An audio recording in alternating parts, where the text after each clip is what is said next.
When you're pushed to your limits, you find out what kind of person you really are. And when the Tri-States was pushed to its limits during the flood of '93, we found out what kind of people make up the Tri-States. That's right. Here's KHQA's Chad Douglas with our in-depth series 25 years after that major flood transformed communities along the Mississippi River. July 4th is when it really hit that I knew that we were in for a huge operation. This is Pam Schaefer, who was the executive director for the American Red Cross in Adams County in 1993. We knew we couldn't do everything. This is Larry Craig, a Hannibal native who would help the Salvation Army lead recovery efforts. 93, the river won. And this is Carrie Bareyes, who grew up in the whole river bottoms. So too did her father and grandfather. You have to understand that it never flooded there. It was in the 1800s the last time it flooded. In 1993, Bareyes' family moved out of her home on July 1st and immediately began helping neighbors.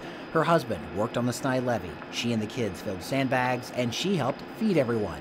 Even though by the end of July, her house would be destroyed by floodwaters when the Sny Levee broke on July 25th. If the north end of the Sny Island drainage levee breaks. We packed a lot of sandwiches, sorted a lot of chips, filled a lot of coolers. Where we were feeding sandbaggers all the way from Hancock County, Adams County, down to Pike County.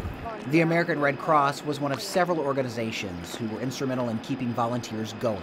There wasn't really a recruitment problem as volunteers flooded the Midwest to help fight back the Mississippi.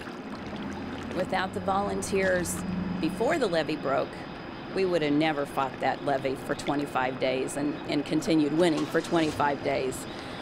They made a huge difference. But all of those people needed food, shelter, and sometimes just a shoulder to cry on.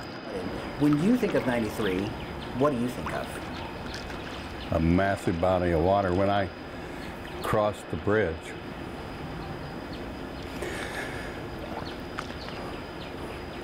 That's all I can see. Hannibal native Larry Craig moved home in August of 1993 after serving 25 years in the military. When a position opened up with the Salvation Army, Craig took charge to help lead the recovery efforts. He managed 4 offices in the region to help people get back on their feet. Much of that recovery effort lasted until the fall of 1995.